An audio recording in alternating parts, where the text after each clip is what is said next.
People के पेड़ की परिक्रमा करो या तुलसी की परिक्रमा करो या पूजन करो, पाठ करो, कुछ भी करो, पर सोमती के दिन दान करो, पुण्य करो, सत्कर्म करो, भजन करो। तो सोमती अमावस्या का विधान इतना शास्त्र क्यों कहता है कि सारी अमावस्याओं में प्रबल सोमती अमावस्या है। शनिचरी अमावस्या से भी बड़ी अमावस्या सोमती कहलाती है। हमारा जितने भी ग्रह, सारे ग्रह चंद्रदेव के साथ मिलकर भगवान शंकर की आराधना में डूबते हैं, और भगवान शंकर की आराधना में डूबते हैं तो उस दिन जो किया हुआ दान पुण्य सत्कर्म है वो हमारे, आप लोगों को मालूम होगा, पितरों की 3 गतियां, पितर, आहूत, वासु।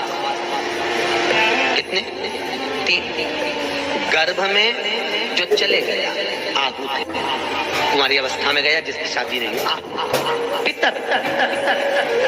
अधोगति में अचानक बहुत सारी तमन्ना थी, बहुत कुछ करना चाहता था और अचानक चले गए, मर गए, पितर गिनती है। जो एक्सीडेंट आदि, खांसी, सुसाइड, बस 3। शास्त्र कहता है सोमती अमावस्या के दिन ये तीनों आहूत, पितर, वासुक, जहाँ पर घर की कुल की माता पीपल की परिक्रमा करती है या तुलसी की परिक्रमा करती है या पूजन करती है या दान करती है सोमती अमावस्या के दिन, तो ये तीनों को उसका भाग प्राप्त हो जाता है और तीनों तर जाते हैं। फिर उनको पिंड की जरूरत नहीं पड़ती महाराज, उनको तर्पण की जरूरत नहीं पड़ती। इसलिए सोमती अमावस्या का क्रम हमारे हिंदू धर्म में ज्यादा बढ़। जितने आस्था चैनल पर कथा सुन रहे हो, जितने फेसबुक और यूट्यूब पर सुन रहे हो, बहुत सावधानी से सुनना। जब जीवन में कहीं समस्या खड़ी हो जाए, कहीं बहुत विकट समस्या है और कोई हल ना मिल रहा हो जाता है जीवन में, कोई घड़ी ऐसी आके खड़ी हो जाती है जहाँ पर हमको सोचने के लिए भी समय नहीं मिलता। तब सोमवार के दिन जो अमावस्या पड़े वो सोमती अमावस्या कहलाती है। मान लो कोई काम आपका अटक रहा है और वो काम नहीं हो रहा, मान लो वो काम नहीं हो रहा, बहुत दिनों से आप प्रयास कर रहे हो और काम अटका पड़ा हुआ है, तो प्रयास करना, जल के पात्र में थोड़ा सा शहद, गंगा जल उसमें डालकर, पात्र में जल लेकर उसमें थोड़ा सा शहद, गंगा जल डालकर भगवान शंकर को कुंदकेश्वर महादेव के नाम से, कौन से महादेव? कुंदकेश्वर।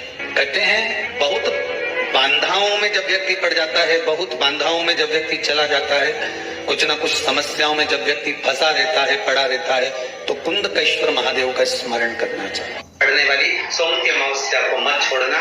निवेदन है, एक पात्र जल जिसमें पीला चंदन, पात्र के जल में, एक कलश में जल लीजिएगा, उसमें पीला चंदन घोल लीजिए। पीला चंदन घोलकर उसमें थोड़ी सी काली मिर्ची पीस कर मिला लीजिए, काली मिर्ची को पीस कर डाल दीजिए और उसमें 7 बेलपत्र उसके अंदर डाल दीजिए। 7 बेलपत्र के साथ में 7 वृक्ष के पत्ते, कोई भी वृक्ष जो आपके पास में हो, 7 वृक्ष के पत्ते उस कलश में डाल दीजिए। घर से निकलते समय पूरे घर का भ्रमण करते हुए जिस व्यक्ति को रोग बहुत है उस व्यक्ति का स्पर्श कराते हुए वो जल शंकर भगवान के ऊपर समर्पित कर थोड़ा सा जल बचाकर, पत्तियां सब शिव जी को चढ़ाकर, थोड़ा सा जल बचाकर शंकर की देहली पर चढ़ा दीजिए, शंकर की चौखट पर, भगवान शंकर के शिवलिंग की। सोमती अमावस्या के दिन ये तीनों आहूत, पितर, वासुक पत्रिका खोलते हैं पंडित जी और कह देते हैं कि काल सर्प दोष है, पत्रिका खोलते हैं और कह देते हैं पितृ दोष है। उनसे मेरा निवेदन है, जिसकी पत्रिका में काल सर्प दोष है, पितृ दोष है, उनसे निवेदन करूंगा, यदि काल सर्प दोष है और आप त्र्यंबकेश्वर जाकर पूजन नहीं करा सकते काल सर्प दोष,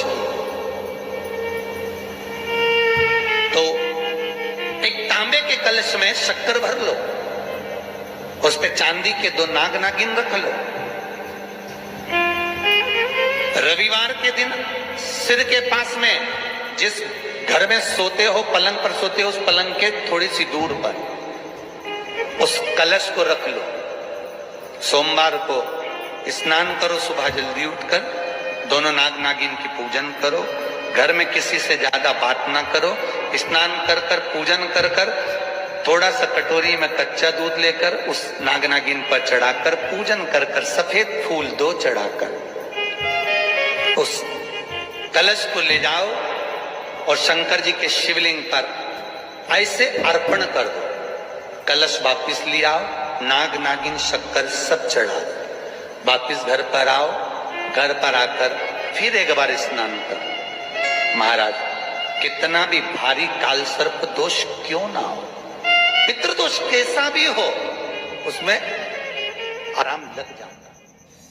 जहां पर घर की कुल की माता पीपल की परिक्रमा करती है या तुलसी की परिक्रमा करती है या पूजन करती है या दान करती है सोमती अमावस्या के दिन, तो ये तीनों को उसका भाग प्राप्त हो जाता है, तीनों तर जाते हैं। फिर उनको पिंड की जरूरत नहीं पड़ती महाराज, उनको तर्पण की जरूरत नहीं पड़ती। इसलिए सोमती अमावस्या का क्रम हमारे हिंदू धर्म में ज्यादा वर्णित है। सोमती अमावस्या के दिन ये तीनों आहूत पितर बासुक श्री शिवाय नमस्तुभ्यम, सब बोलिए एक बार जमकर, श्री शिवाय नमस्तुभ्यम।